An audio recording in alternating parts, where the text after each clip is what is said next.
Hello there, it's Mr. Pope from Winter Grammar School for Boys, and today in the calculus section, the fifth one, we're going to be looking at some basic techniques of standard integrals, or just some really, hopefully, some extension work on building on some of the stuff that we've been looking at before.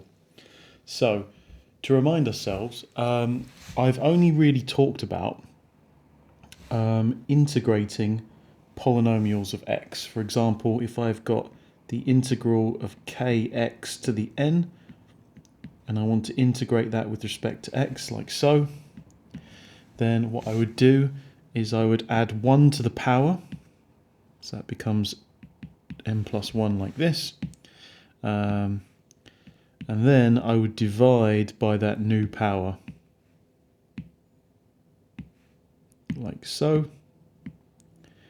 And then you must add a constant of integration there. And the reason for that is because differentiation with respect to x is an inverse operator of integrating with respect to x. Okay, they're opposites. Okay, so that means this stuff should differentiate back to here, and this stuff integrates over to here. It's a two-way process. Just for a little bit of revision, suppose I want to integrate 3x squared plus 4x with respect to x. Then I add 1 to this power, so it becomes x cubed, and divide by 3, so that 3 here will cancel with the over 3, plus this is x to the 1, so that will become x squared, divided by 2, well the 4 divided by 2 becomes a 2, and then plus a constant of integration. Okay, these are indefinite integrals because there is no limits. Okay, and these are usually denoted top and bottom of the S, S for sum. And when there are limits, then this is a finite integral, and it usually relates to an area under a curve bounded by the x-axis. It's the signed area, if you want to call it that, where if it's above the x-axis, it's a positive value, and when the area is below the x-axis, it's a negative value. Okay, so for polynomials, that's all I've given you. What you need is you need a little arsenal of things that you can deal with. So, for example, if I've got my function f of x, okay, f dashed of x is all the things it differentiates to. So let's take some examples. Well, you should remember that sine of x differentiates to cosine of x. Cosine of x differentiates to minus sine of x. Tan of x differentiates to 1 over cosine squared of x, also known as sec squared, but we'll get onto that when we look at trig in more detail. The exponential function e to the kx will differentiate to k e to the kx. So when k is 1, e to the x differentiates to itself. And then finally, when I have ln of, let's say, kx, this will just differentiate to 1 over x. Yes, that will. Okay, so one way of looking at this is to get from the left-hand side to the right-hand side, we differentiate. Another way of looking at it is that when I go from the right-hand side to the left, I'm actually integrating. Okay, now this table, you kind of have to need to know. Okay, there's no getting around it, you have to memorize this table. However, in the formula booklet, which I'm going to be copying out now, there are various things that you need to know. Or rather, that will be helpful, but you're not expected to memorize. So, in actual fact, the exercise, the book is fairly helpful in terms that it gives you this one, although I feel you should memorize it anyway. It also gives you that, if we've got this going on, that if I've got cot of x, or cot of kx, where cot is 1 over tan, then this becomes minus k lots of cosec squared x, kx, sorry, where cosec is 1 over sine, third letter rule. So cosec of x equals 1 over sine of x. Cot, the cotangent of x, is 1 over tan of x, and sec x is, or the secant of x is 1 over cosine of x. We haven't covered this yet, but that's essentially what it means. Okay, we've also got cosec of kx is minus k times cosec of kx times by cot, the cotangent of kx. Okay, so there's a couple of things here that were given. And you're also given some standard integrals. Okay, so what are those standard integrals? Well, the unique ones that are not memorized out in this table are that if you have cot of kx, then this integrates back to 1 over k ln of the mod of sine kx. If we were to integrate tan of some constant times x, then that will become 1 over k times the natural log ln modded of sec of kx. If we were to integrate cosec of kx, this will become a rather horrible 1 over k times by the natural log of the mod of cosec kx plus cot of kx, cotangent kx. And then I've got something equally horrible for sec of kx. This will integrate to positive 1 over k times by the log of secant kx plus tan of kx. Okay, now these ones are given to you in the formula booklet, so you don't need to memorize.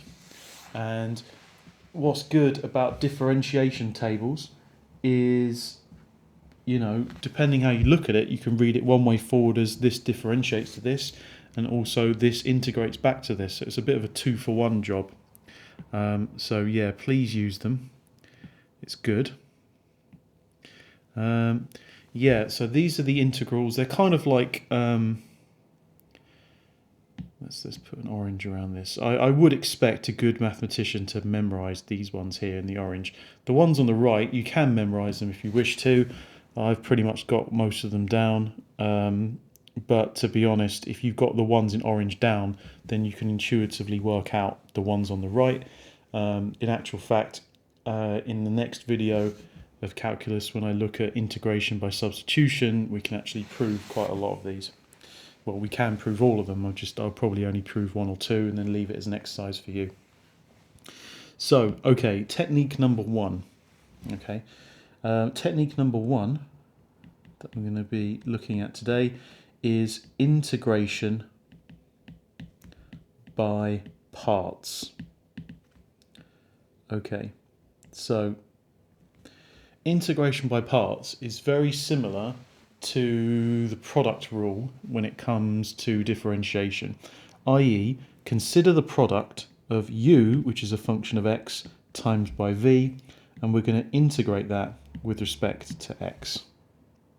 Okay, and to show you where it comes from, let's consider differentiating u times v, and by the product rule, that is going to be u times by v dashed, i.e. differentiate v and times it by u, and then plus v times u dashed. Okay, now what I'm going to do is I'm going to integrate both sides with respect to x. So if I integrate this side with respect to x and integrate this side with respect to x, there's a couple of things that can happen. Integrating this derivative, they'll cancel out, So I'm left with u times v. Okay. When I integrate the right hand side, I'm going to get the integral of u v dashed with respect to x plus the integral of v u dashed with respect to x. I can split the integral up into parts because it's a linear operator. Next up, arbitrarily, I'm going to make this term the subject. So if I take this term and subtract it over to here and flip it across, I will get the integral of u v dashed dx equals u times v minus the integral of v times du dx. Now, this is the formula for integration by parts. And in the formula book, you will see that u dashed, which is du by dx, and you'll see v dashed, which is dv by dx. And just bear in mind that u and v are functions of x, and when you put a dash, meaning you've differentiated them, generally speaking, you're differentiating them with respect to the variable that they're dealing with. However, sometimes dashes can mean with respect to t, so I guess that confusion. I think I'm just lazy and I'd rather write u dashed rather than du by dx each time. Essentially, in the context of what we're talking about, it's the same thing, so you don't have to worry about it too much. Okay, so when might you use this and how do you use this? Okay, so you use it whenever there is a product of functions of x being multiplied together. So whenever there's a product. Okay, so let's suppose, for example, I am trying to evaluate the integral of x times by e to the x with respect to x. Okay, is this a product of functions of x? Yes, I've got x here and it's being multiplied by another function of x, which is e to the x here. Now that I know the integration by parts method is suitable, right, which one do you pick? Do you let u equal to x and v dashed equal to e to the x, or do you swap it around? And generally speaking, it shouldn't matter either way. However, think about what happens to u. Well, u stays used there, and u goes here, and u becomes a u dashed. So u will become differentiated when we go along here. Now let's have a look at v dashed. V, after the equal sign, will become v and v. So actually v will become integrated. Now, there's various YouTube channels which I absolutely adore. For example, Black Pen, Red Pen, and Flammable Maths, to name a few. Dr. Priam, and so on and so on. And they use what's called the DI method for integration by parts. I.e. they choose one function to differentiate, another function to integrate, and they just plug it in and do it.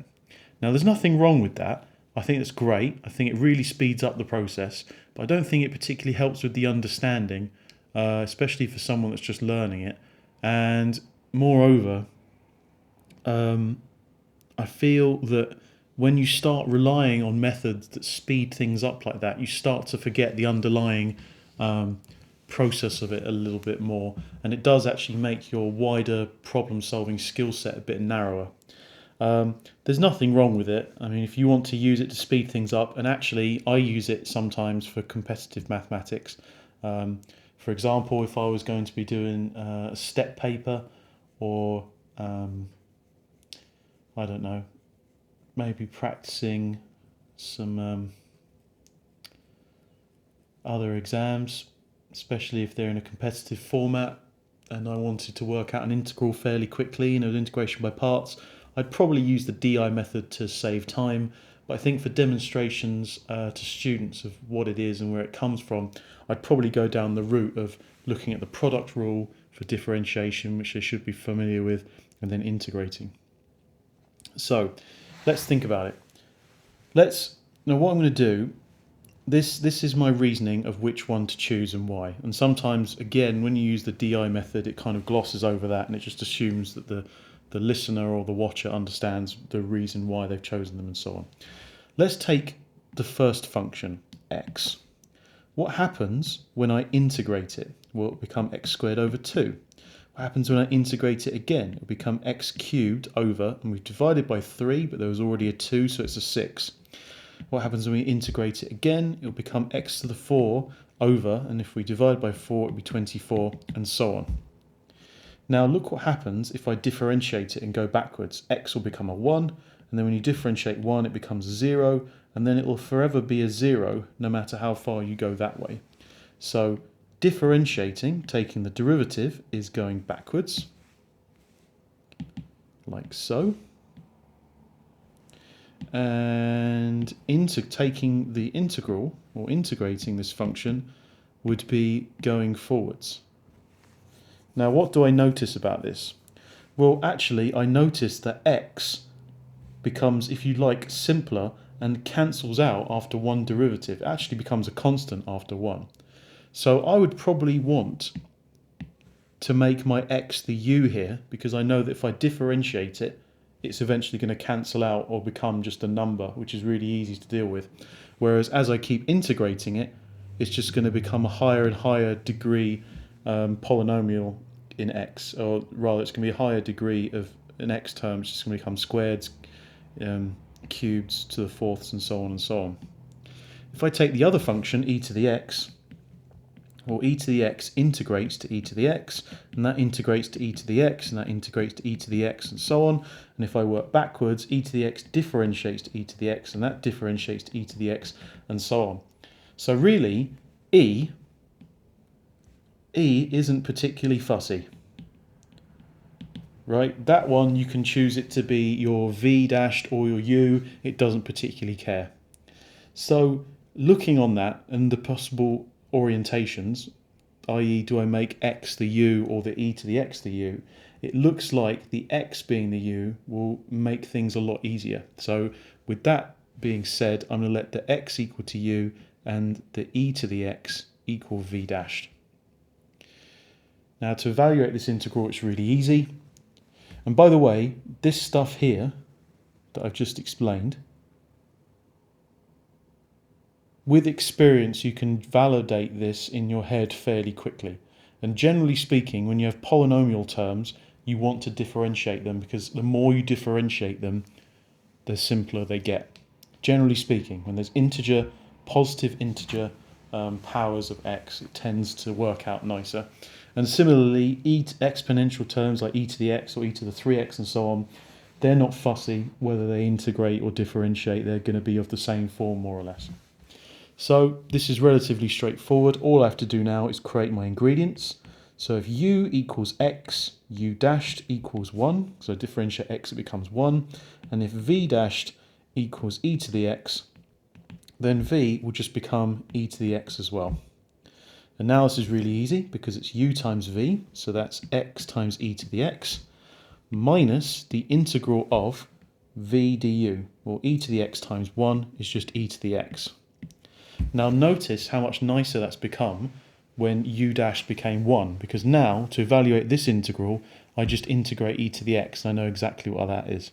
So this whole integral becomes x times e to the x minus whatever e to the x integrates to, which is e to the x, and then plus a constant.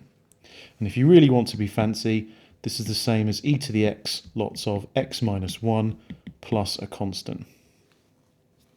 And this would be the final answer.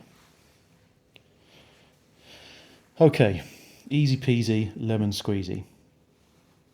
Now, suppose I wanted to evaluate this between 0 and 1, then that would mean I'd have to evaluate u times v initially here between 0 and 1, and then this integral will be between 0 and 1, which means essentially this becomes between 0 and 1, and so this becomes evaluated between 0 and 1.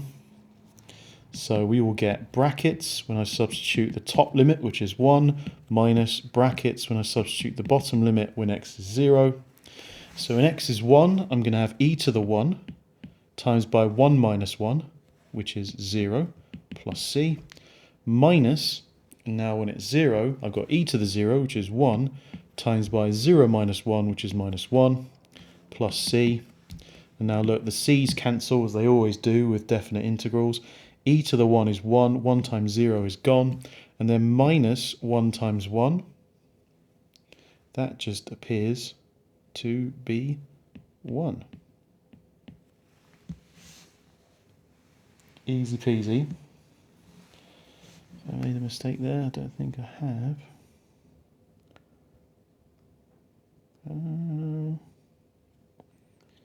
No, cool. No, doesn't seem it. All right, cool. Yeah, that's it. Right. So integration by parts, relatively straightforward. Now there is an exception. For example, what happens if you do integration by parts and now this integral needs to be done by integration by parts again, and if you're not careful, it forms a loop. What then? Okay, so in the case of a loop, let's take the example of, and this is a classic one, integrate sine of x times by cosine of x dx. We'll leave it as an indefinite integral. Okay, so this is clearly a product because we've got a function of x, sine of x, and we're multiplying it by a different function of x, which is cosine of x. So because this is a product of functions of x's, we're going to try integration by parts. Now, there are other techniques for integration, and if you've done all of them correctly, they should give you a similar answer. And yeah, this is just one way, but there are multiples. So what am I going to do here? Okay, so in my head, I'm thinking, okay, sine of x differentiates to cosine of x, which differentiates to minus sine of x, which differentiates to minus cosine of x, which differentiates to sine of x. So immediately in my head, I'm thinking, okay, if I start from sine of x, then as I differentiate, it's going to go that way round, clockwise. And if I was to integrate, it's going to go anti-clockwise round. And if I'm not careful, it's just going to keep looping round. Terms don't become simplified. And similarly, if I start at cosine of x, if I go clockwise round, I'm differentiating. And if I go anti-clockwise, I'm integrating. Either way, it's clear to see that it's not going to cancel or simplify down to anything. You're going to get some periodic things going on here. It's going to keep repeating. So this is what I'm going to do. I'm going to set this integral equal to I, and I'm going to try and solve for I. And now because I've just validated that it doesn't particularly matter which one is which, because they're both going to repeat, then arbitrarily, going on here, I'll mark this up here. Oh, what's going on there? It's not behave. Come on, you go up there. Okay, so arbitrarily, I'm going to let sine of x be my u and my cos of x be my v dashed. For no reason. I could have swapped them around, doesn't matter. It never does matter, but one way is usually easier than the other. And worst case, if you get it wrong and choose wrong and you realise you've just made it more complicated, you can always go back and try again. So I'm going to write my recipe out. So u is sine of x. So u dashed is what sine of x differentiates to, which is cosine of x. And if v dashed is cosine of x, then v is the integral of cosine, which is just sine of x. Okay, so this integral is going to be u times v, so sine x times sine x, which is just sine squared of x. Notice how I'm putting the squared in between the sine and the x, that just means sine squared. Okay, so if I write something like sine squared of x, that just means I'm doing sine of x, and then I'm squaring the whole thing. The reason why we don't put the squared at the end like this is because sometimes a lot of people just leave the brackets off like that, and now that's incredibly vague.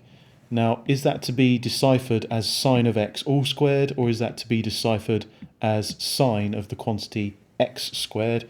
You know, it's just vague. So generally speaking, when we're talking about sine squared or cos squared or tan squared, we put the squared immediately before the x like that. So if the brackets were around the x, you'd have sine squared x like that.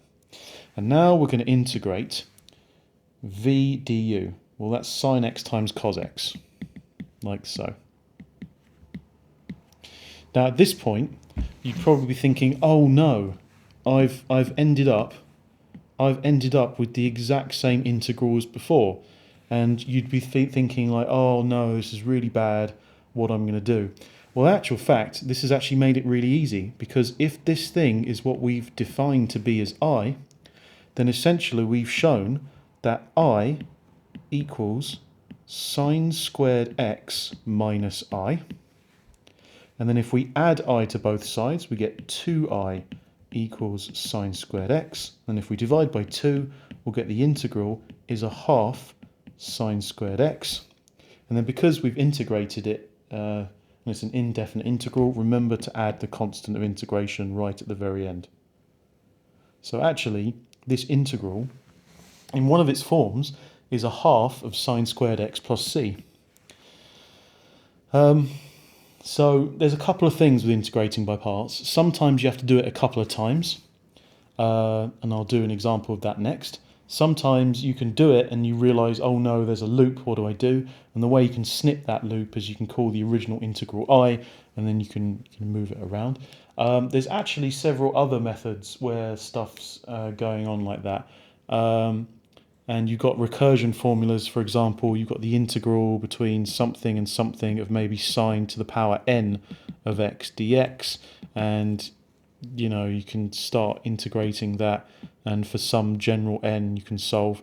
I'll do that probably in a later video. It's a bit beyond the course, and you'd probably see it in further pure 2. It used to be in further pure 3 for the Edexcel course. It actually comes up in step papers all the time, that recursion formula, i.e. you start off with one value of n, like n is 1, and then you can build up, so you can start solving things like the integral of sine to the 100 x dx between, I don't know, 0 and pi over 2. But yeah, it's integration by parts is essentially the analogue of differentiation by the product rule.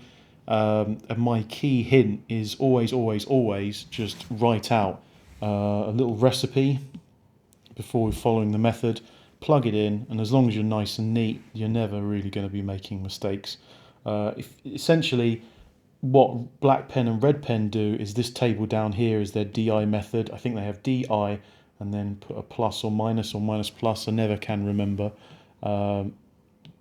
Yeah. So, I'm pretty sure it's plus minus, but never mind. Okay, so, integration by parts.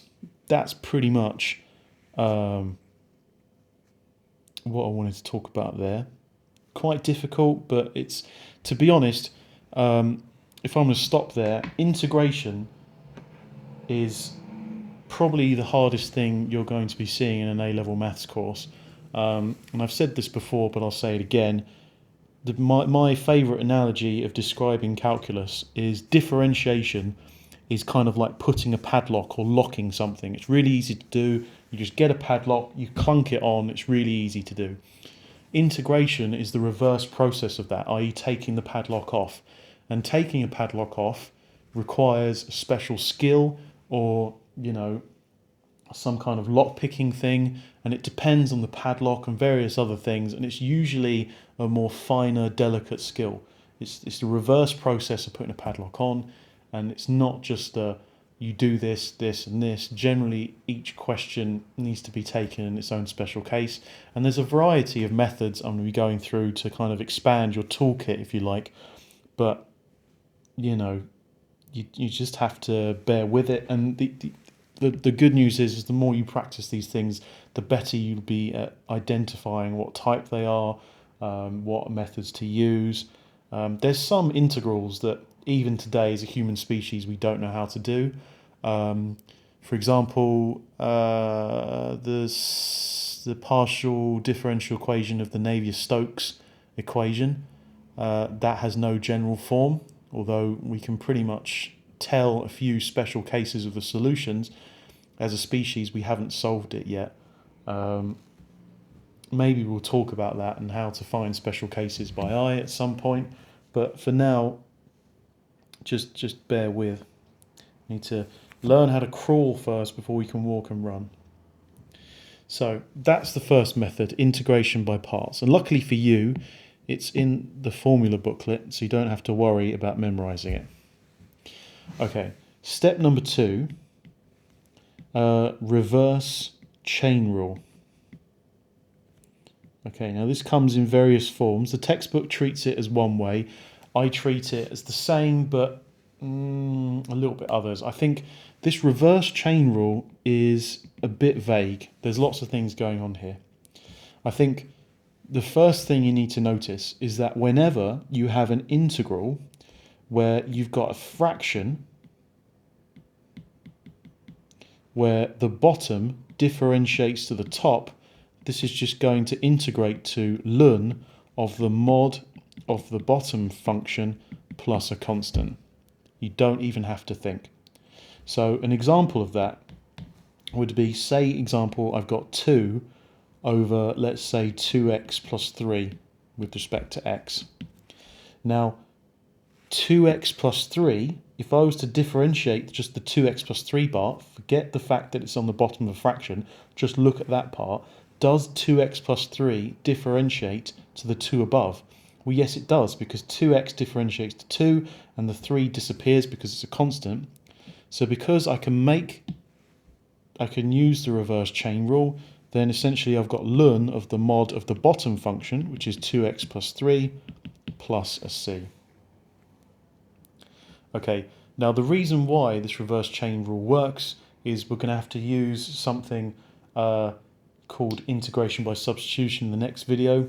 But at the moment, this is the key. This is the key bit. Whenever you spot a function where the bottom differentiates to the top, that is terrible. When the bottom differentiates to the top of an algebraic fraction and you're asked to integrate it, then you can almost cut the corner and say it's just the natural log of the mod of the bottom function, the denominator.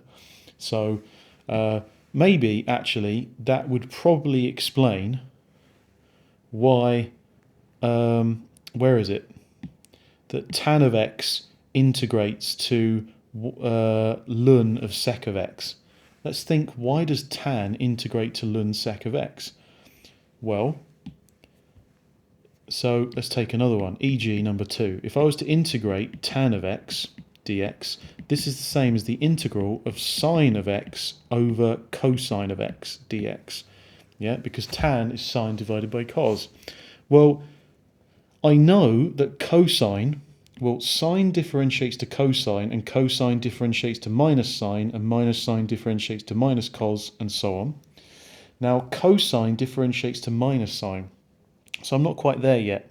So if I times sine by a minus 1, I have to have a minus 1 on the outside as well, so that this minus and this minus times together to give a plus 1.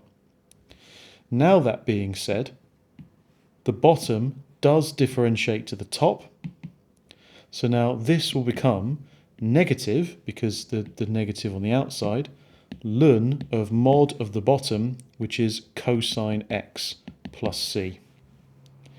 And now, with logarithms, I can take this factor of minus 1 and bring it up as a power of the arguments. This becomes ln of the mod of cosine of x all to the minus 1 plus a c.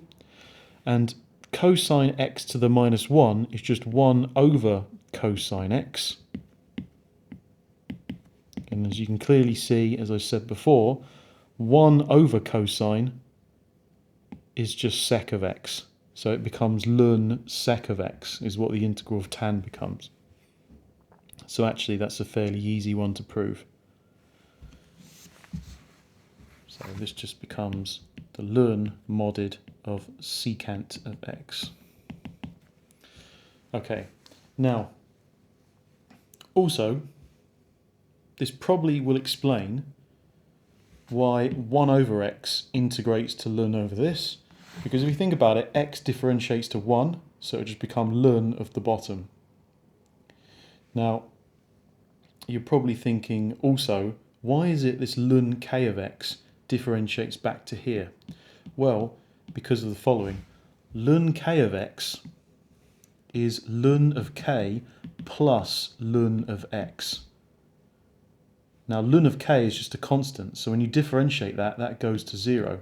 And when you differentiate ln of x, that will become the 1 over x. So when you integrate back, you're kind of essentially saying that 1 over x integrates to ln of x plus a constant, and you're letting that constant be ln of k, so that when you add it with ln of x, it becomes ln of kx. Right? A little bit convoluted, I guess, but for completeness, you do still have to consider it.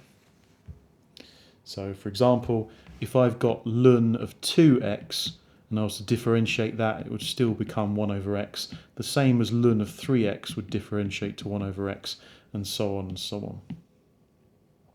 Okay, why is this particularly useful? Why is this reverse chain rule? To be fair, I haven't quite finished reverse chain rule, but this part I'm going to.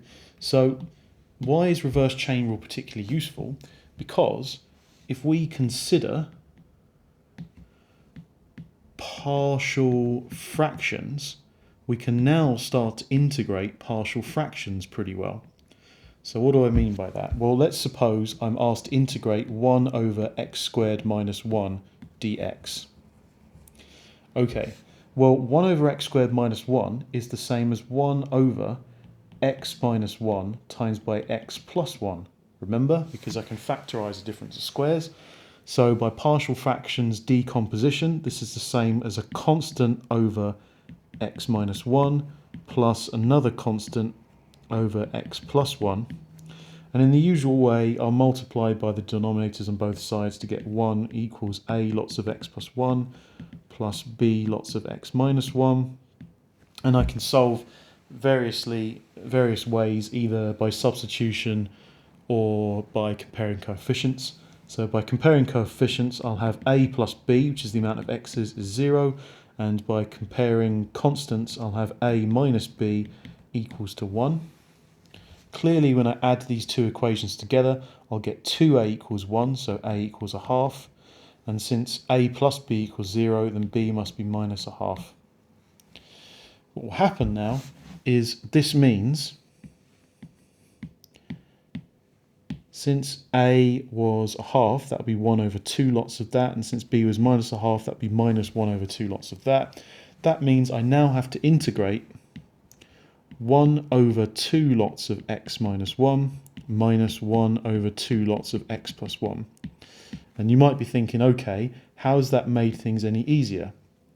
Well, I can split these integrals up as the integral of 1 over, now I can put the x minus 1 here, but having this 1 over 2 there is like times, so okay, split this up. 1 over 2 lots of x minus 1 is the same as 1 over 2 times by 1 over x minus 1. If you think about the fractions, you have 2 times that on the bottom, 1 times that on the top.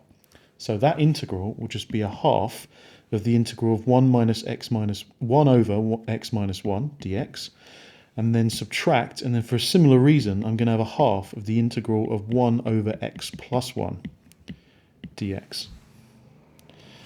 Now I can apply my chain rule, and that is, does x minus 1 differentiate to 1? Yes, it does. So this first integral becomes 1/2 of the natural log of the bottom, x minus 1. And then the second integral, does x plus 1 differentiate to the top? Yes, it does. This becomes minus a half of, integrate that, becomes ln of the mod of x plus 1 plus a constant. Next up, I can take a factor of a half out, and since I'll have a log of this minus a log of this, that can be combined to the log of one of them, the first one, x minus 1, divided by the second one, which is x plus 1, plus a constant.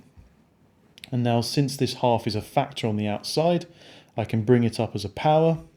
So this will become ln of x minus 1 over x plus 1, but that's all to the power of a half, and all to the power of a half just means the square root of that thing.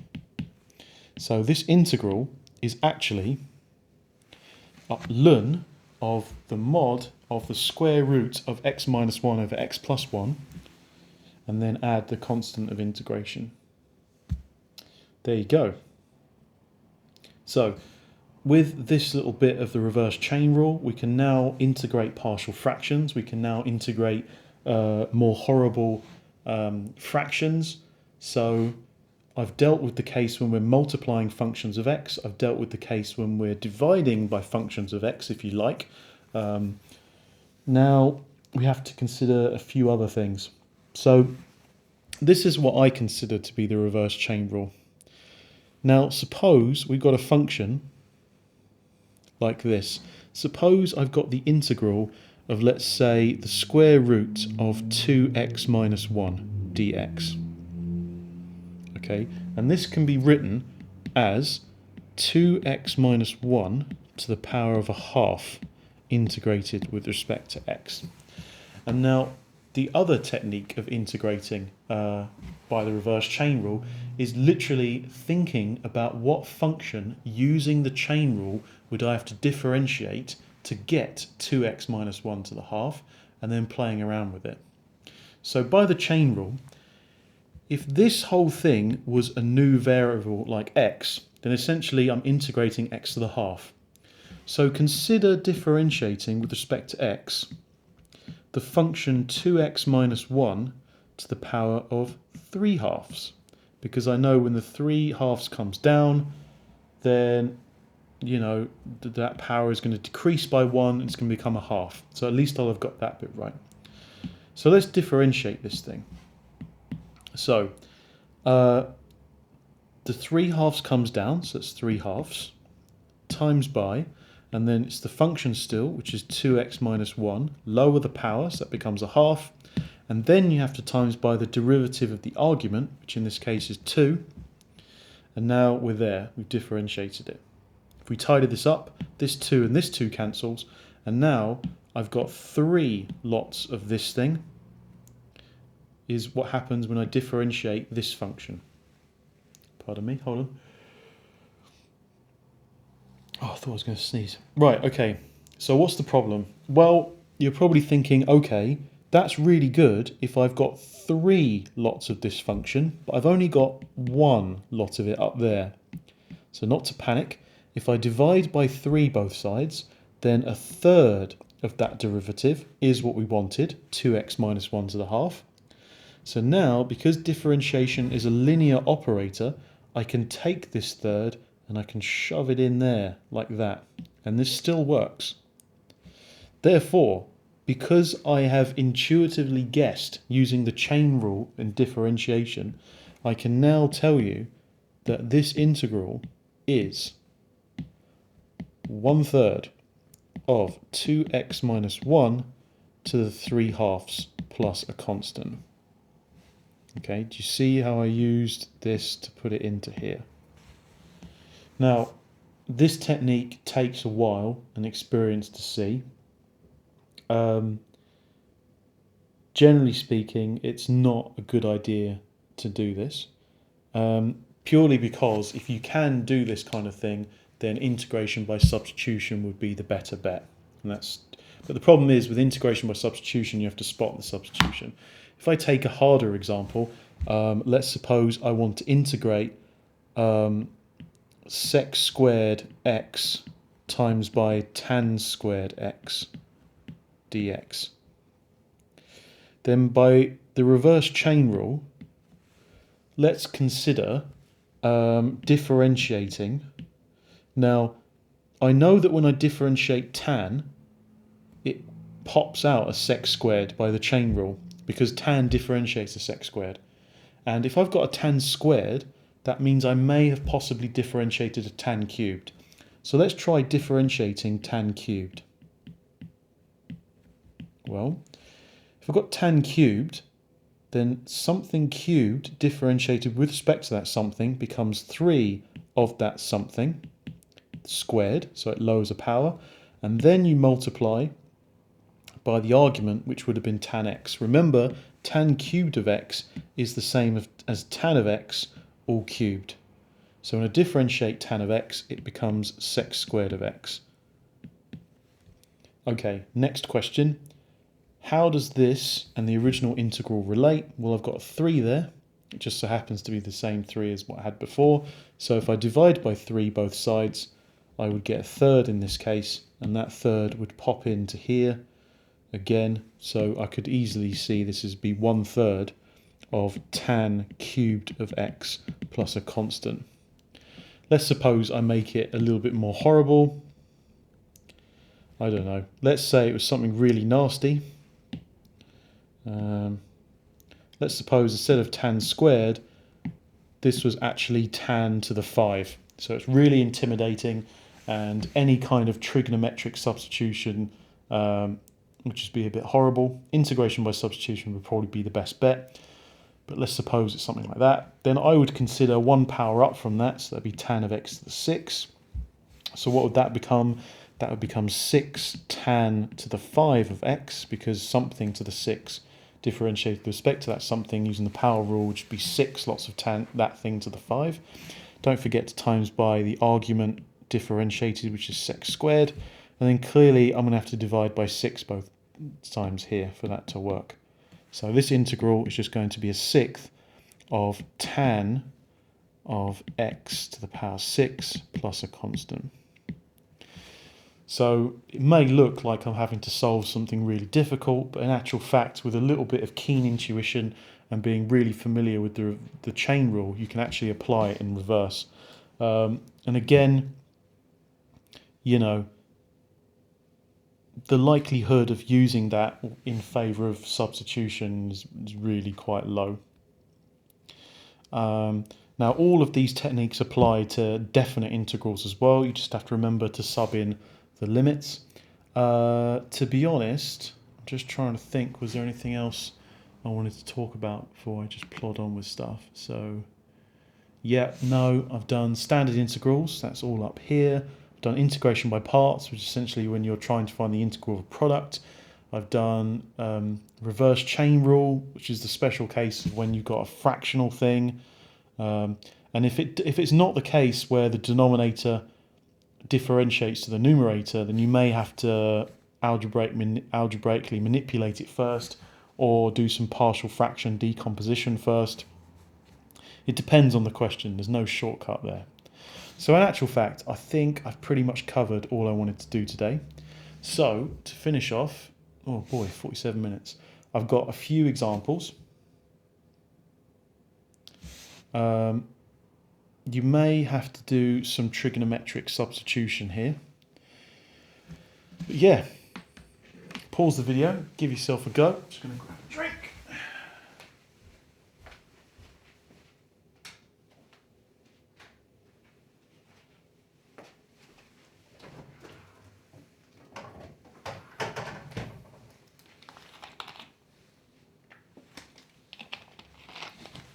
Okay, so find the integral of tan squared x. So we're immediately off to a hard start. So the first thing I'm thinking of is, of all the stuff I've taught you so far, I've taught you that tan of x integrates to this thing, but I've no idea what tan squared integrates to. It's not as easy as that. Now, when I differentiate tan, it brings a sec squared constant out. So that's a problem. What we're going to do here, now you could actually use integration by substitution. You could actually try the integral of tan x times by tan x dx and use integration by parts. You could even times this whole thing by 1 and let this be your u and your 1 be your v dash, and you could try it that way. Personally, I'm not going to do that because this is, to me, a much better method. So what's going on here? Well, imagine a triangle, right, where this angle here is x, the opposite is sine of x, and the adjacent is cosine of x. This hypotenuse must be 1, because sine squared of x plus cos squared of x equals to 1.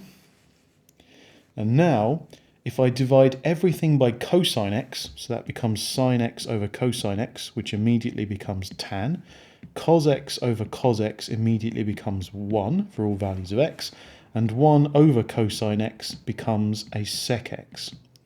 We immediately get the result that 1 plus tan squared of x equals to sec squared of x by Pythagoras. And then if I subtract 1 from both sides, I get tan squared equals sec squared minus 1. So, a bit of a harsh one to start you off with, but there you go. So this integral is saying the integrate sec squared x minus 1 with respect to x. Now this is fantastic because I know what sec squared integrates to, that's just tan of x, and I know what minus 1 integrates to, that's just minus x, and then plus c, the constant of integration. So that was actually incredibly easy. Okay, for the next part it says use integration by parts to find that. Okay, well, let's deal with this first. If I've got 1 over x cubed, which is x to the minus 3, what would happen if I was to integrate that? Well, I'd add 1 to the power, so it's x to the minus 2, divide by that new power, so it becomes minus that over 2.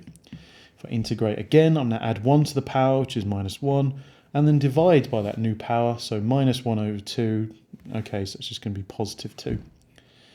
And then if I was to integrate that again, I would have a half ln of x, and then integrating ln of x, a little bit tricky, but it turns out to be a half x ln x minus a half x, and so on. Just gets more complicated from there.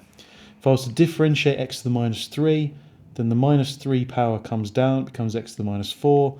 If I differentiate it again, it becomes 12x to the minus 5, and so on. So there's my chain. If I look at ln x, well actually, ln x integrates to x ln x minus x, and ln x differentiates to 1 over x, or x to the minus 1. Now, here's the deal. If I differentiate ln of x, it becomes a polynomial. Whereas, where is it, 1 over x cubed, when I start here, if I integrate that, it's still a polynomial. So really, if I set my ln of x equal to u, and my v dashed to the 1 over x cubed, then by the second integral bit of the integration by parts, I'll be dealing with a polynomial, and that should be, in theory, easier to deal with. And again, I'm just spelling it out. I would have done this all in my head. Essentially, you want to look at the ln x bit and say, okay, well, integrating that's going to be nasty, differentiating that's going to be easy, and 1 over x cubed, to an extent, I can integrate or differentiate that as I wish. So let's write this down. If u is ln of x, u dashed is 1 over x. If v dashed is 1 over x cubed, which is x to the minus 3, then v is 1 to the power, so that's 1 over x squared, divide by that new power, so it's going to be negative 1 over 2x squared. Okay, so this integral is going to be u times v, which is minus ln of x over 2x squared minus the integral of v du. Well, minus 1 over 2x squared times 1 over x is going to be minus 1 over 2x cubed dx. There's some tidy ups to do here. For example, the minus and minus cancel to get a plus. And this thing is just 2x to the minus 3. So if I add 1 to the power, it would become x to the minus 2. And if I divide that by a divide by the power, then 2 over minus 2 will just give a minus like that. Cool. So the answer will be minus ln of x over 2x squared minus 1 over x squared plus a constant. And if you really want to tidy this up, this will become minus brackets ln of x plus 1 over, well, actually it's a plus 2, isn't it? Plus 2 over 2x squared plus a constant. It's up to you. You could have written it various different ways. Okay. Next question to do with partial fractions. If you want to pause the video, give it a go there, be my guest.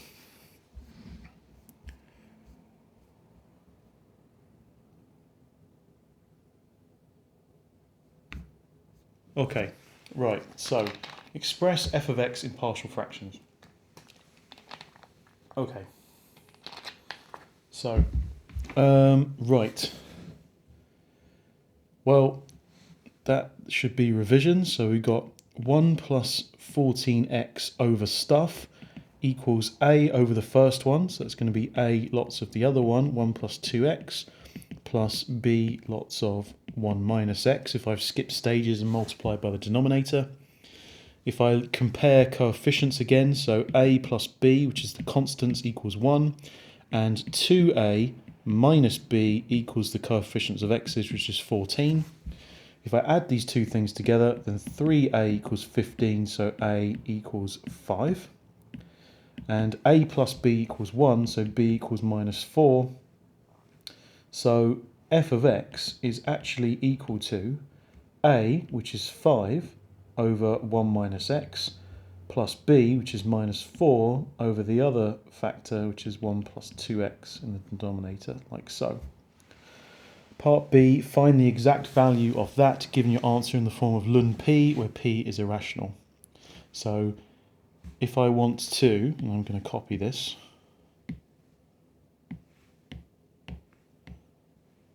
if I want to integrate with respect to x, integrate this between 1/6 and 1/3, 1/3, 1/6. Right, couple of things here.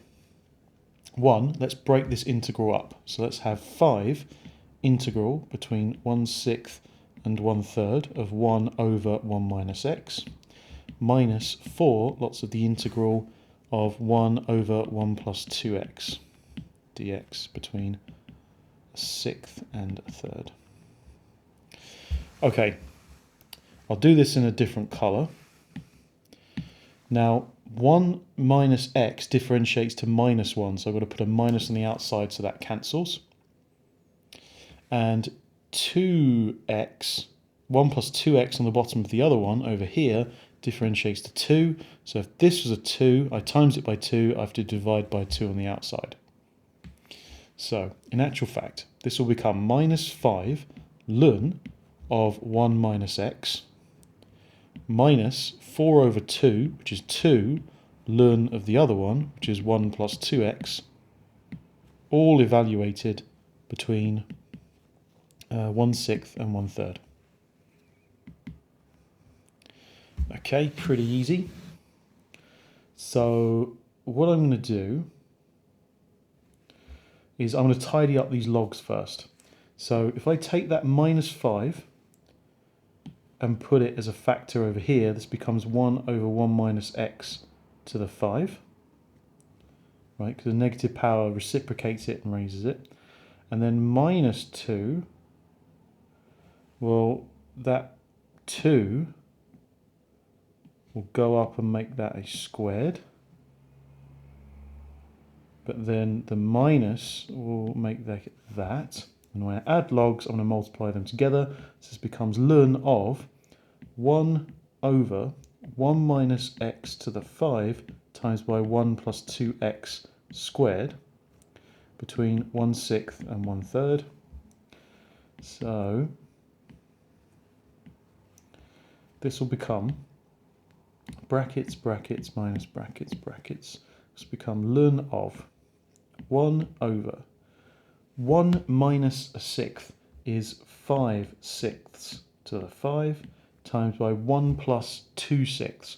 Well, 1 plus 2/6 is 1 plus a third. 1 plus a third is 4/3, and this is squared. Okay. Oh, I've done it the wrong way around, haven't I? Silly boy. Okay. Mind ourselves. This is when x is a third. This is when x equals a sixth. So when it's a third, 1 minus a third is 2/3, and 1 plus 2/3 is 5/3. Over here, I've got ln of 1 over 1 minus a sixth is 5/6. This is 5/6 to the power 5.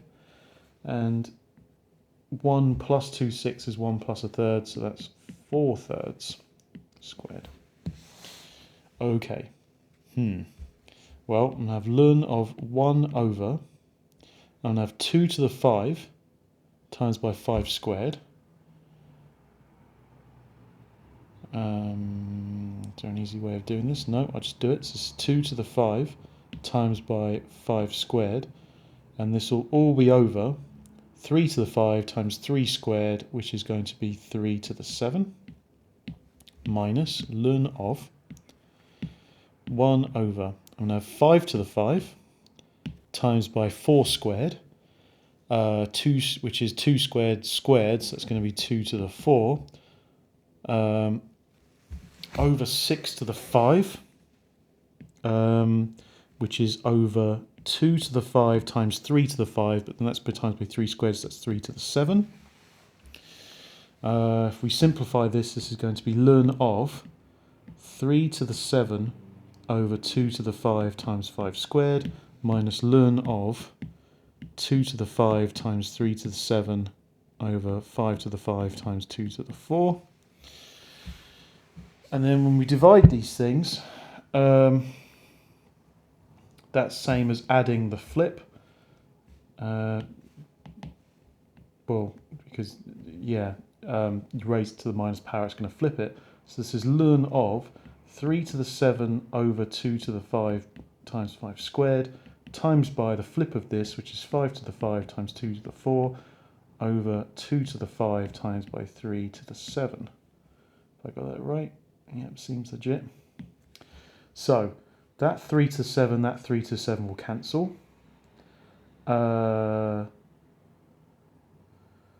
Let's think about this. I'm going to have 2 to the 4 will cancel with all but one of the 2's down there. And the 5 squared will cancel with 2 of the 5's there to make that 5 cubed. So the answer will be 5 cubed, which is 5 times 5 times 5, which is 125, over 2 times 2 to the 5, which is 2 to the 6. And if 2 to the 6 is 2 cubed squared, that will be 64. So the answer is ln of 125 over 64. By the way, your calculators could probably just bang that out fairly quickly. I just wanted to show my working. Okay, next question. If you want to pause the video, give it a go.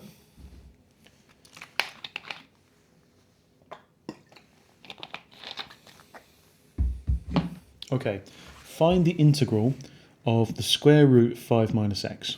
Well, this is the integral of the square root of 5 minus x to the power of a half dx. So, without knowing any substitution, I'm probably going to try thinking what differentiates to get that. Well, let's try differentiating 5 minus x to the 3 halves, because I know that when I differentiate the bit to the 3 halves will come down and the power will drop by 1.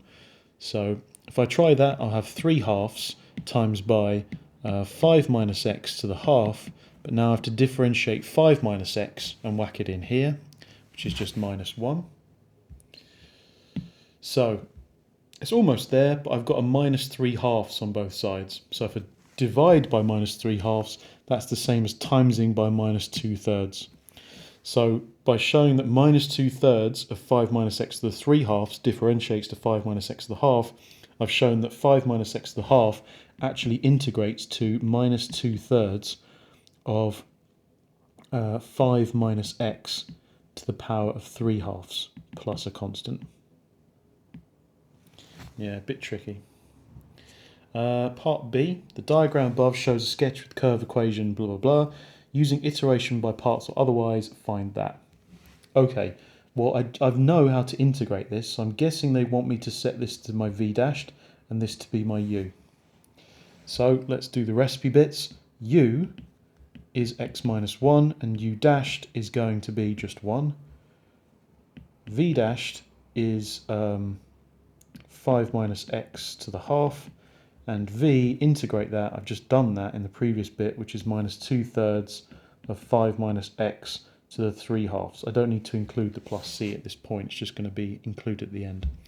So this is going to equal u times v, so that's minus 2/3 of x minus 1 times by 5 minus x to the 3 halves, minus the integral of v du, and since there's a minus there, I can change this to a plus, And since there's a 2/3 there, I can take that as a factor. And this becomes 5 minus x to the 3/2 dx. Okay. Same deal. I've got 5 minus x to the 3/2, so I'm probably going to have to do the reverse chain rule again. So if I consider 5 minus x to the 5/2 and differentiate that and see what happens, then this will become a 5/2 coming out, and then this will be 5 minus x to the 3/2, drop a power, and then the -1 comes out, so I've got that. So in actual fact, if I divide by -5/2, that's the same as timesing by 2/5. So the integral of 5 minus x to the 3/2 is actually -2/5. -2/5 of 5 minus x to the 5/2. Is it 2/5 or 2/3? I can't remember. No, it's 2/5. Yeah. Okay, so this integral actually becomes -2/3 of x minus 1 times by 5 minus x to the 3/2 plus 2/3 of -2/5 is going to be actually negative 4/15 of 5 minus x to the 5/2. Don't forget the constant of integration. So that's the answer for that. That should be a 4.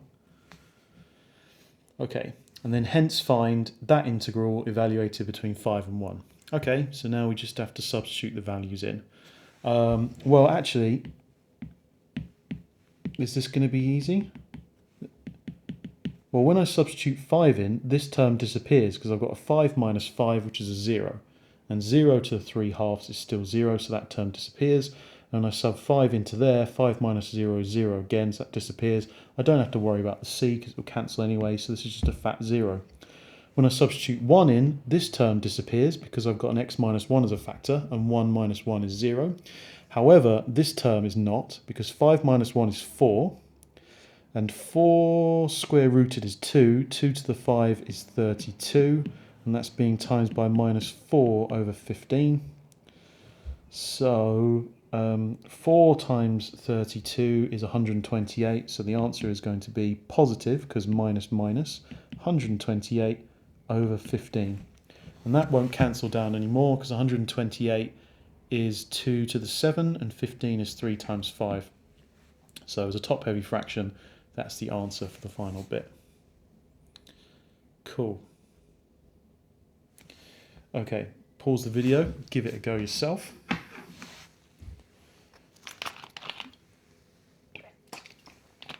Okay, right, given that k belongs to the set, that's what this means, and this means the set of positive integers.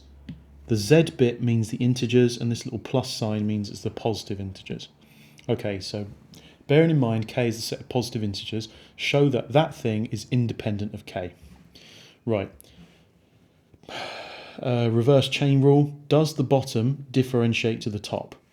Well, if the top was a 3, if this was a 3, then it would, but I want the whole thing to be a 2. So if I take an over 3, so the top becomes a 1, and then put a 2 there, then 2/3 of 3 is a 2, so now it's well behaved.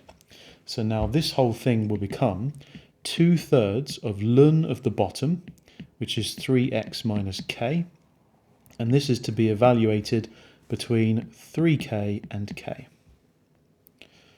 Cool, that wasn't too bad. So now when I substitute in 3k for the top limit, minus when I substitute in 1k for the bottom limit, I'm going to have 2/3 of ln of 3k, 3 lots of x, which is 3k. Oh dear, so that's 9k minus a k, so that's an 8k. And then when x is k, I've got 3k minus k, so it's 2k, so it's going to be 2/3 of ln of 2k. If I take a factor of 2/3 out, I've got 2/3 of ln of 8k minus ln of 2k. That's a mod. And ln minus a ln is when you divide, so you'll have ln of 8k over 2k. The k's cancel, 8 over 2 is 4. So this becomes 2/3 of ln of 4. Yeah, I'll leave it as that. And this is clearly independent of k because there's no k in the answer. This is clearly independent of k because there's no k's in the answer. It's just 2/3 of ln 4. Doesn't matter what k is, it's just 2/3 ln 4. Then next, show that this thing is inversely proportional to k. So what that's saying essentially is this thing is some constant, let's call it a, times by k. It's some multiple of k. That's all that's saying. Right. Okay, now reverse chain rule, but similar kind of thing. So this is going to be integral of 2k to k of 2 lots of 2x minus k to the minus 2 dx.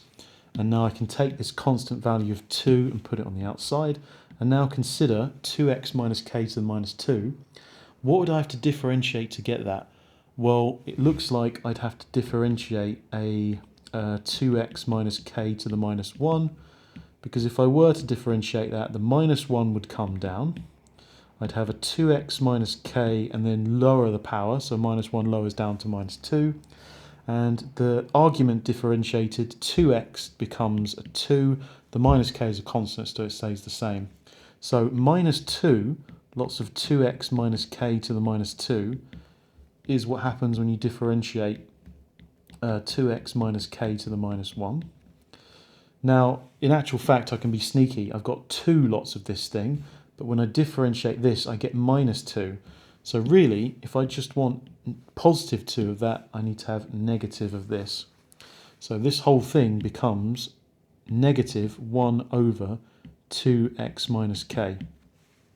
Because that's what minus 2x minus k to the minus 1 is. And this can be just evaluated between 2k and k.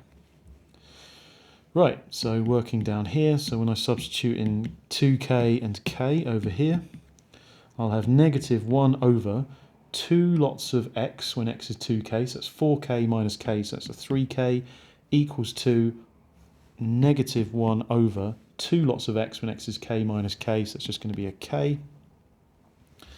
Right, so I'm going to have negative, and then what's the third of k plus 1 over k? Well, this is the same as 3 over 3k, so this is clearly going to be negative 4 over 3k. Actually, it's inversely proportional, so it should have been a constant over k. Sorry, my bad. I forgot to see the inverse. So yes, it actually is inversely proportional to k. It's some constant over k, and that constant happens to be negative 4/3. So yeah, it is inversely proportional. Is there any more? Okay, oh, there's a couple more after that. Right, so partial fractions. Give it a go. Pause the vid. Okay, find the values of the constants a, b and c. This is a partial fractions job. If I multiply by the denominator, I'm going to get 4 minus 2x equals a lots of all the other factors that are not the original denominator, which is x plus 1 times x plus 3, oops-a-daisy, plus b lots of all the other factors, so that's 2x plus 1 times by x plus 3, plus c, which is going to be 2x plus 1 times by x plus 1. If I want to eliminate for a, then I let x equals to minus a half. So 4 lots of minus 2 lots of minus a half. 2 lots of minus a half is minus 1. 4 minus minus 1 is going to be a 5. This is a lots of minus a half plus 1 is a half. And minus a half plus 3 is going to be 5 halves. The rest of those cancel because they have a 2x plus 1 as a factor. So I've got a times by 5 over 4 equals 5, so clearly a equals to 4, times by 4 and divide by 5. If I let x equals 2 and I want to eliminate for b, so a and c have x plus 1 in common, so I use x minus 1, then I'll have 4 minus 2 lots of minus 1, so it's 4 plus 2, which is a 6, equals to b lots of 2 lots of minus 1 plus 1 is a minus 1, and minus 1 plus 3 is just 2. So I've got b times minus 2 equals 6, so it looks like b equals to negative 3. And then for C, it looks like the substitution x equals -3 will work out here. So 4 minus 2 lots of minus 3 is 4 plus 6. That becomes a 10, I believe. Minus 2 times minus 3 is 6. 4 plus 6 is 10. Yep. So the A and B cancel because I've got x plus 3 in common. So this is going to be C lots of 2 lots of minus 3 is minus 6 plus 1 is minus 5. And then minus 3 plus 1 is minus 2. So minus 5 times minus 2 is 10. 10C equals 10. C equals to 1.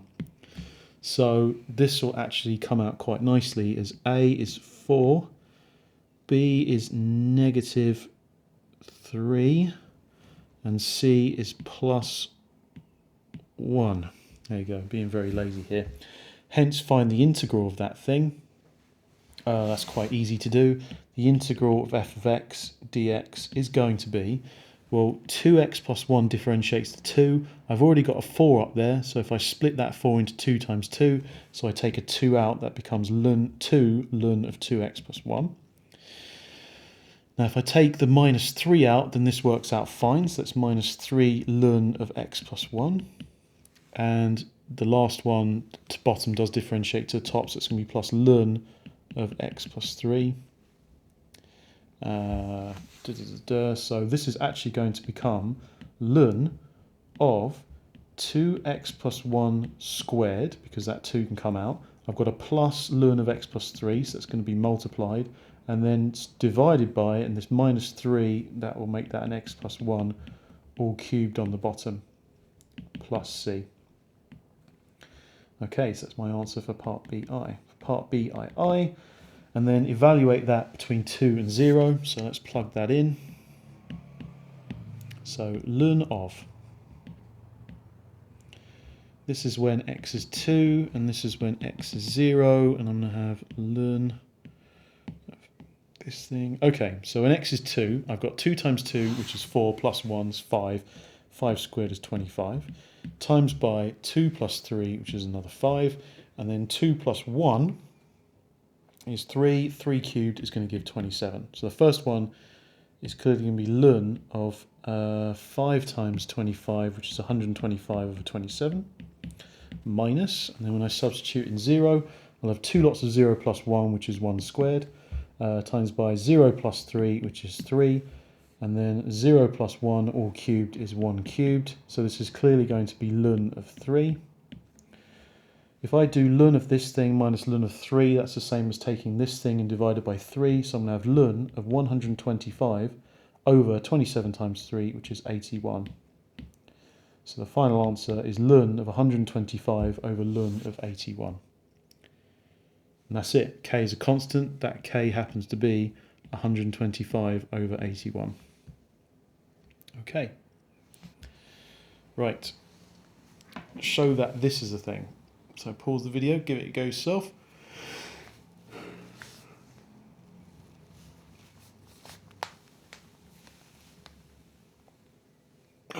Right, okay, so this looks like it's going to be integration by parts. I'm going to let 2x equal to u, because I know that if I differentiate 2 to the x, that's just going to keep disappearing. And I'm going to let this be my v dashed and just see what happens. So if u equals to 2x, u dashed is going to be 2. If v dashed is x plus 2 to the half, then by reverse chain rule, if I consider differentiating x plus 2 to the 3 halves, then this becomes 3 halves of x plus 2 to the half, and then the x plus 2 differentiates to 1. I don't want 3 halves of that thing, so I divide by 3 halves, which means it's the same as timesing by 2/3. So actually this is going to be 2/3 of x plus 2 to the 3 halves. Cool. Let's do this then. So this integral is going to become u times v, so 2x times 2/3 is going to be 4/3 of x times by x plus 2 to the 3 halves, minus the integral of v du, and 2 times 2/3, which will become 4/3, and this will become x plus 2 to the 3 halves dx. To evaluate this integral, I'm going to pull the same trick again. So consider differentiating x plus 2 to the 5/2. What will happen there? The 5/2 will come down. This will become x plus 2 to the 3/2. Divide by 5/2, same as times by 2/5. So this integral will become 2/5 of x plus 2 to the 5/2. So in general, that will become 4/3 of x times by x plus 2 to the 3/2 minus 4/3, lots of the 2/5, which I believe is going to be 8/15 of x plus 2 to the 5/2 plus c. But seeing as this is a definite integral, I want to evaluate this between 2 and 0. Okay, well, let's plug that in. This is the bracket when x equals to 2, and this is when x equals to 0. When I sub x equals to 2 in, I'm going to get 4/3 times 2, which is 8/3. Lots of 2 plus 2, which is 4. 4, and then to the power of 3/2 means I do 4 square rooted, which is 2, and then cubed, which is 8. Minus 8/15 of, and then when I do 2 plus 2, that's 4, and then 2 square rooted is 2, 2 to the power of 5 is 32. Next up, when I substitute in 0, I've got 4/3 of 0, which is 0. 0 times stuff is going to be 0, it disappears, so whatever. And then finally, I'm going to have 8/15 of 0 plus 2, which is 2, square rooted, which is root 2, and then root 2 to the power of 5 is root 2 times root 2 times root 2 times root 2 times root 2. So the first 4 root 2's times together are just going to be 2 times 2, which is 4. So this is actually going to be 4 lots of root 2. Okay. Oh boy. Right. So I tell you what we'll do. We'll get this all over 15ths. So 8/3, I need to times by 5 top and bottom. So if I times that 3 by 5, it becomes a 15. If I times that 8 by 5, I get a 40. Right, so what have I got here? On this side, I've got over 15, so 1 over 15 lots of 40 times 8 minus 8 times 32, which I believe I've got 48ths minus 32/8, that's going to leave 8/8, which is 64. So this can tidy up quite nicely to 64. Okay, minus, and then over here I've got an 8 times 4, so this is minus 32 over 15 lots of root 2. And then I spot that 64 and 32 have a common factor. This minus minus will become a plus. So actually 32 over 15 lots of, and then 32 needs to be times by 2 to get the 64, and then plus, and then 32 times what gives 32 over 15 root 2, that has to be a root 2. So I get 32 over 15 times by 2 plus root 2, which is exactly what you needed to show. Cool. Is this the last question? Yes, it is. Okay, so at the end of the tunnel, so hopefully a tricky one to end. I haven't seen this question yet. Pause the video, give it a go yourself.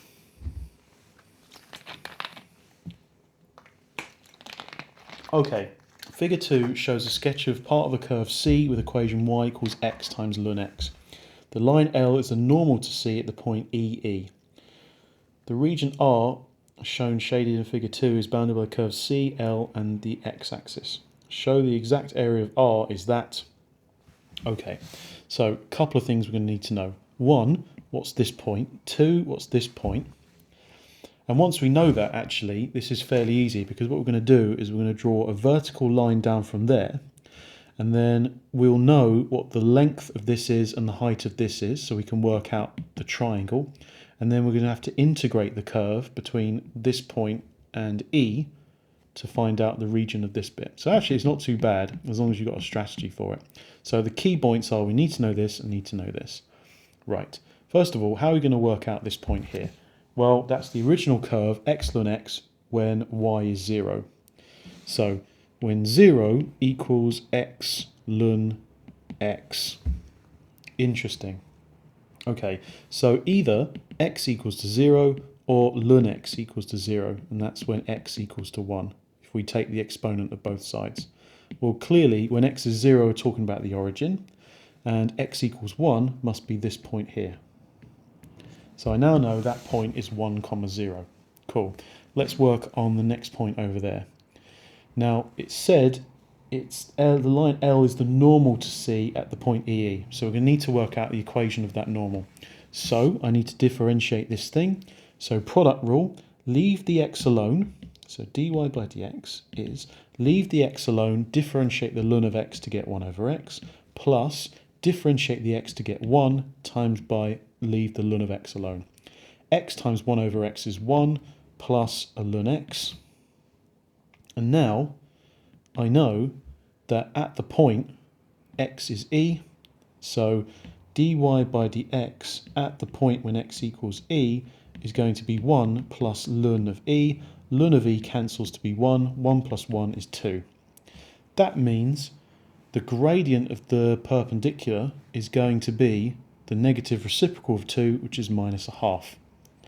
So that line is going to be y equals minus 1 over 2x plus a constant. And I know it goes through the point EE, so when y is e, I've got minus a half of x, which is also e, plus c.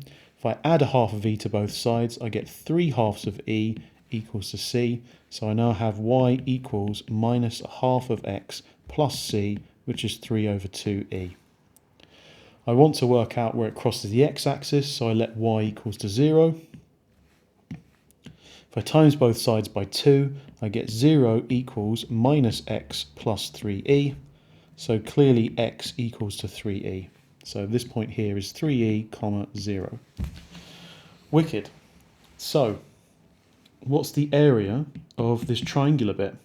Well, if the x point goes from e and goes to 3e, then it's 2e wide. And if it goes from the x-axis up to this point here, which is e high, then it's e high. The area of this triangle is 2e times e and then halved. So that's actually 2e squared and halved. So that's just going to be e squared. So the area of this triangular bit here is clearly just going to be e squared. Next, I have to integrate the curve, which is x times ln of x dx, and I have to do this between the x value of 1 and the x value of e to find out this pinky bit here. And clearly when I add that to e squared, then I'm going to get the total area. Okay, right, a couple of things here. Integration by parts. I'm going to let x equal to u because I know how to differentiate x. Well, suppose I didn't know that ln x integrates to x ln x minus x. I mean, it's a standard thing to know if you're a nerd, but suppose you're not feeling too confident of integrating ln x, but you know how to differentiate ln x. So let ln x be u and let v dashed be x. Then u equals ln x, so u dashed equals 1 over x, so v dashed equals x, and v is going to be x squared over 2. Then this integral is going to be uv, which is ln of x times by x squared over 2, minus the integral of v du, and x squared over 2 times 1 over x is just x over 2 dx. This is not particularly, and this all needs to be evaluated between e and 1. Not surprisingly, x over 2 is really easy to integrate. That's just x squared over 4. So this whole thing becomes x squared over 2 times by ln of x minus x squared over 4 evaluated between e and 1. Okay, let's deal with this then. So brackets, brackets, minus brackets, brackets. When x equals to e, x equals to 1. When x equals to e, I'm going to have an e squared there over 2, so that's e squared over 2, times by ln of e, which is just 1, minus an e squared over 4, so minus e squared over 4. And clearly half of e squared minus a quarter of e squared is just e squared over 4.